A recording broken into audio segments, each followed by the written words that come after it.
Chers amis de la matinale de Tocsin, j'espère que vous allez bien. Merci d'être là. Merci à ceux qui viennent de nous rejoindre. Vous le savez, partagez, likez. La chaîne est sur le point d'atteindre les 400 000 abonnés. Donc, on compte sur vous. Et ce matin, ce vendredi matin, je suis toujours heureux d'être là. Mon premier invité, on va parler de la presse locale, des subventions publiques. Est-ce que c'est de la subvention déguisée, de la publicité? Et ce matin, pour en parler, j'ai invité Tristan Cuche. Salut Tristan, comment allez-vous? Eh ben, je vais très bien. Merci pour votre invitation. C'est avec plaisir. Alors, je vous présente, vous avez créé La Glorieuse. D'ailleurs, vous êtes dans mon studio et on vous remercie d'avoir accepté l'invitation de Tocsin ce matin. Et j'aurais aimé parler notamment avec vous de la presse locale, de aussi l'espèce de canard enchaîné aussi du Mundio, local du côté de Montpellier, métropole et un peu plus large d'ailleurs aussi. Savoir quelle est la place que vous occupez, quelle est l'intensité et la difficulté du travail aussi. On parlera aussi des subventions de la presse et par la publicité dans la belle ville de Montpellier et sa métropole. Tristan, parlez-nous de La Glorieuse. Qu'est-ce que Bon, c'est? Comment ça se passe? La Glorieuse, j'ai créé La Glorieuse en 2002, donc ça va faire 23 ans. Donc, c'est un journal satirique, un hebdomadaire avec du print à Montpellier et des versions web dans 7 ou 8 départements d'Occitanie. Donc, j'ai des journalistes, j'ai une grosse équipe de journalistes et de dessinateurs de presse à Montpellier et des journalistes dans tous les départements d'Occitanie, hors 2 ou 3 départements, c'est-à-dire le Lot, la Haute-Garonne, l'Ariège et le Gers. Voilà. Partout à Toulouse, dans le Tarn, dans l'Osers, dans l'Aveyron, dans les Pyrénées-Orientales, dans le Gard. Voilà. Donc, on a couvert l'ensemble en 23 ans. On s'est déployé sur ces départements avec une édition web. Voilà quel est l'ADN du journal La Glorieuse, qui a été créé, je le rappelle, sur un modèle un petit peu hybride entre un journal d'information, je dirais, politique, un journal satirique et un journal un peu d'humour et d'impertinence. Donc là-dessus, c'est intéressant parce que c'est un peu le poil à gratter de la grande région Occitanie, quand même, Tristan. Vous sortez pas mal d'affaires, pas mal de choses. La classe politique vous aime pas des masses, j'ai envie de dire. Ou le petit Mundio vous aime pas des masses. C'est-à-dire qu'on n'a pas le doigt sur la couture du pantalon, on pousse pas le communiqué de presse, on fait un job d'information. Partout où on est, on a un peu le poil à gratter, avec le dessin de presse, avec des caricatures, avec des enquêtes, avec des choses qui, là dernièrement, par exemple, dans l'Aveyron, on a sorti un article en 7 ou 8 épisodes que vous pourrez retrouver sur le site internet sur la ville de Saint-Afrique et ce qui se passe dans l'arrière-pays aveyronnais. On suit de près tout ce qui se passe à Perpignan, à Montpellier aussi, où on est assez offensif, par exemple, je vous montre là, c'est un numéro que nous avons sorti il y a quelques semaines. C'était dans le programme du maire actuel de Montpellier, la ville à hauteur d'enfant. Il a payé des suppléments dans la presse pour dire que c'était formidable. J'ai pris un journaliste indépendant qui a fait une enquête pendant 2 mois dans 18 quartiers de Montpellier. Et dans ces 18 quartiers, on s'est rendu compte que c'était du blabla, la ville à hauteur d'enfant. Donc, d'un côté, il y a la com, et d'un autre côté, il y a le travail d'enquête, le travail journalistique et le travail qui doit être fait normalement par les journalistes locaux, mais qui est passé un peu sous silence. Donc voilà, nous on est sur ce mode d'information, un peu impertinente et d'enquête. C'est intéressant, notamment sur cette question, Tristan Cuche. Merci d'être là ce matin avec nous sur Tocsin. Je le rappelle, vous êtes fondateur de La Glorieuse. C'est un journal régional, vraiment dans la grande région Occitanie, qui est une très grande région.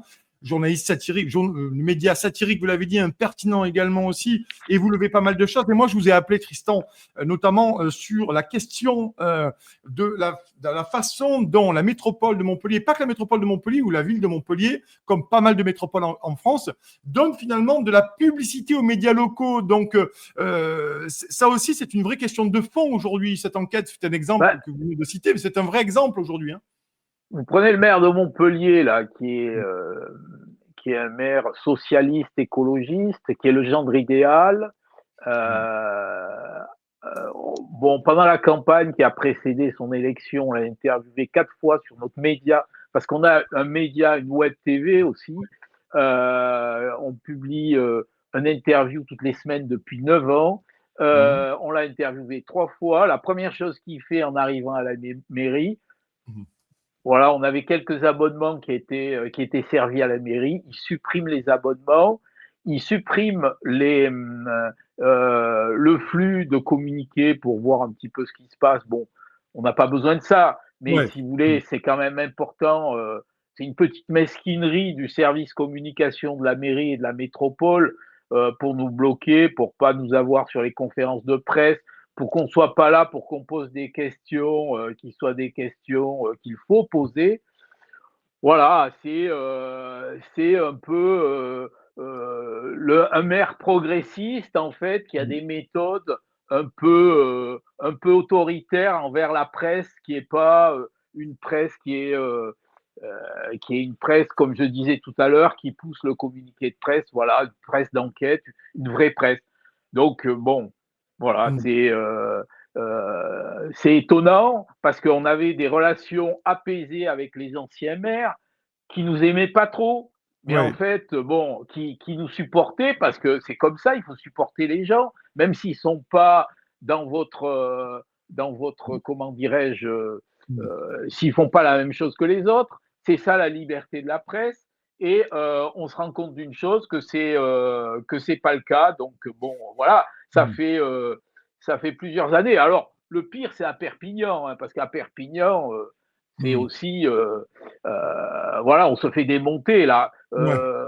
Là. Pour vous donner un exemple, on a 3 procès en ce moment. On a 3 procès. Ouais. On a un procès avec le maire de Montpellier sur un dessin de presse parce qu'on s'est moqué d'un suicide au Moco en disant que c'était comme à France Télécom. Il y a le pas le conservateur, mais enfin le curateur du Moco qui s'est suicidé. On fait un dessin de presse. Le maire nous attaque sur ce dessin de presse. Bon, ok.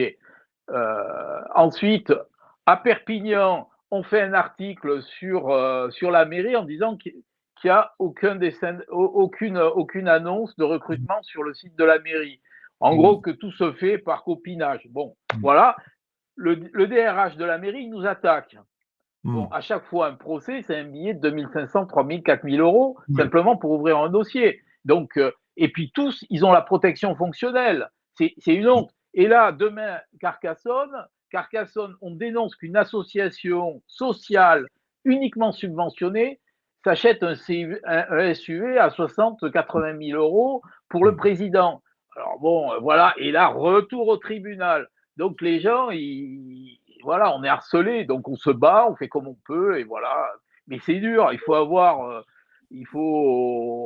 voilà, faut faire le job, et puis personne nous fait de cadeaux. Voilà. Mais bon, ça, on le sait depuis le début. Il y avait, il nous reste encore 4-5 minutes, Tristan Cuche. Merci d'être là ce matin avec nous une nouvelle fois. Je voulais si on parle de ça, vous avez parlé effectivement des enquêtes que vous faites, des articles que vous publiez sur les différents, sur le réseau La Glorieuse, puisque c'est vraiment un média large réseau. Et vous avez donc des enquêtes, hein, du moins des procès avec les uns et les autres. Mais aussi maintenant, le rapport, j'aimerais qu'on parle de ce rapport notamment entre les subventions de la métropole et de la ville et des autres médias, parce qu'il y a des médias qui sont quand même plus cool que vous, qui sont plus coulants, qui poussent les communiqués de presse, comme vous dites. Là aussi, ça pose une question de la dépense de l'argent public, également en termes de oui, mais c'est pas normal, c'est pas normal cette situation. On vit une situation incroyable où normalement, enfin bon, il y a une loi européenne qui va être effective le 9, août, hein, qui dit qu'en gros, on n'a pas le droit de discriminer certains médias et d'en avantager certains qui sont plus dans la lignée politique des hommes politiques. Mais bon, c'est un truc qui n'existe pas aujourd'hui, c'est un truc qui se met en place et on va agir, nous, en conséquence, parce que nous sommes totalement discriminés dans cette ville de Montpellier, qui est une ville ouverte, qui est une ville tolérante, et ça, c'est une honte. C'est vraiment une honte, et je vous remercie de me donner la parole pour pouvoir le dire sur vos antennes. Ben, c'est normal, puisque c'est toujours l'idée même de la presse indépendante. On essaye aussi de donner la parole aux confrères, hein, bien entendu, qui ont des difficultés également. Parce que si je comprends bien, Tristan, dans ce que vous nous dites et dans les, je vous invite, chers amis, d'ailleurs, à aller voir ce que fait laglorieuse.info. Laglorieuse.info, n'hésitez pas à aller voir là-dessus. Il y a un édito de la Mouette, de l'argent public là-dessus. Manifestement, il y a des médias qui bénéficient des bonnes obédiences du pouvoir politique et les autres pas du tout. C'est-à-dire qu'il faut être quoi? Il faut juste pousser les communiqués de presse, il faut juste faire la communication ou la promo de la métropole et de la ville. Et malheureusement, je pense que c'est pas qu'à Montpellier, Tristan, hein. Malheureusement, c'est pas qu'à Non, Montpellier, je hein. pense que c'est un peu partout ailleurs, mais bon, voilà, les, les gens dans les villes ont besoin d'être assurés, ils veulent pas qu'on sorte des affaires, voilà, voilà, le pluralisme c'est quand même important. Euh, cette cette attitude, c'est une atteinte au pluralisme. Voilà, c'est du clientélisme, du favoritisme, tous les mots qu'on n'aime pas. Et nous, on ne demande rien. On demande simplement de pouvoir assister, être informé quand il y a des conférences de presse et venir aux conférences de presse, par exemple. On ne demande pas l'argent public. Voilà, ou alors on demande, si on nous donnait de l'argent public, on donnerait à une association caritative. On ne veut pas faire la manche. Mais c'est insupportable, si vous voulez, que cette attitude, c'est une insulte à la morale et à l'éthique dont les politiques ont toujours ce mot à la bouche. Ils ont toujours à ce mot à la bouche. Vous savez, il ne faut pas être discriminatoire, il ne faut pas être clientéliste, il ne faut pas être ci, il ne faut pas être ça. Oui, oui. Et en fait, ils le font. Voilà, Mm. c'est ça la réalité. Et quel est votre rapport aux autres médias? Alors, quand je passe aux autres médias locaux, ou du moins régionaux, c'est le Midi Libre, la Gazette de Montpellier, le Mais si vous Métropolitain et voulez, d'autres, l'Occitanie. C'est quoi vos rapports, Tristan, avec les confrères du coin? Alors, moi, si vous voulez, j'ai aucun rapport. Enfin, si, j'ai ouais. pas de mauvais rapport, j'ai pas de bon rapport, plus ou moins. Mm, Mais c'est vrai que notre confrère, là, le journal Le Point, là, a mm, sorti le listing des subventions depuis que le maire est arrivé à la mairie.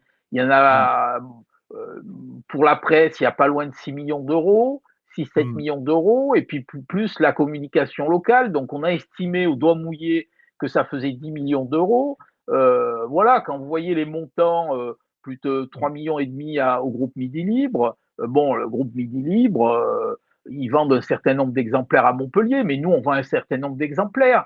Donc, il n'y a pas de raison que nous, on soit discriminés par rapport à la Gazette qui a eu presque 1 million d'euros, à la Gazette de Montpellier, Midi Libre qui a eu 3 millions et demi d'euros. Voilà, c'est hallucinant. Et nous, on n'a que dalle, les procès et les yeux pour pleurer. Donc, ouais. Mm. je dis que si vous voulez,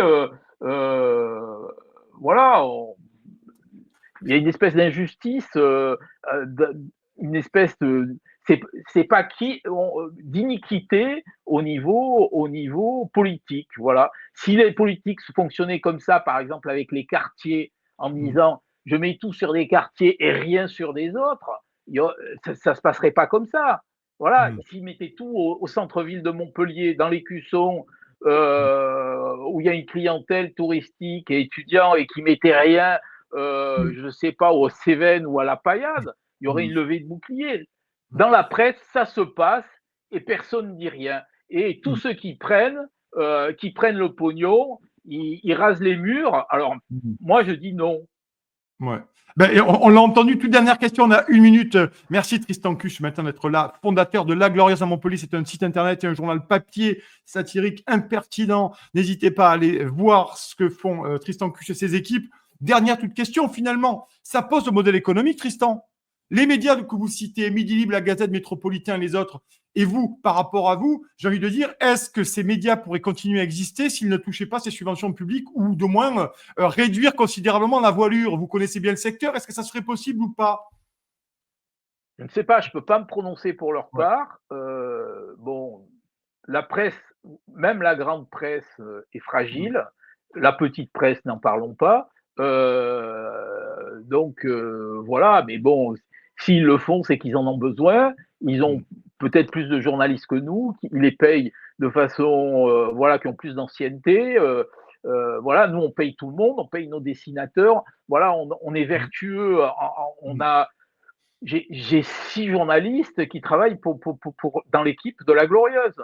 Donc, bon, il y en a certains qui travaillent à mi-temps, donc ils travaillent à tiers-temps. Enfin, j'ai toute une équipe et voilà, donc c'est compliqué. Mais bon, comme je le répète, c'est pas l'argent public, il doit pas être destiné aux mêmes personnes. Mmh. Voilà, Ouais. c'est la logique même. Et qu'on soit discriminé par un maire qui parade et qui, toutes les 5 minutes, dit qu'il aime la presse et que la presse c'est important et tout et tout. Et quand vous voyez ce qu'il fait au niveau local, c'est vraiment une honte. En tout cas, c'est dit, c'est passé. Le message est parti. Merci beaucoup, Tristan, d'être venu ce matin. Tristan Cuche, fondateur de La Glorieuse. N'hésitez pas, vraiment, je vous le recommande parce que c'est les médias qui font le job et c'est intéressant à aller voir, bien entendu. En tout cas, merci beaucoup, Tristan, d'être venu ce matin sur Toxin, autre média indépendant. Et on essaie de donner la parole à des confrères et ça va être le cas encore ce matin. Vous allez voir de surprises. Merci, Tristan. On vous souhaite une excellente journée. Bon week-end à vous. Merci beaucoup. Merci beaucoup. Chers amis, on vous l'avait promis et ça y est, on se développe, on ouvre de nouvelles émissions. Vous avez déjà connu et rencontré les Tintins pour leur nouvelle émission des Tintins qui marche très fort.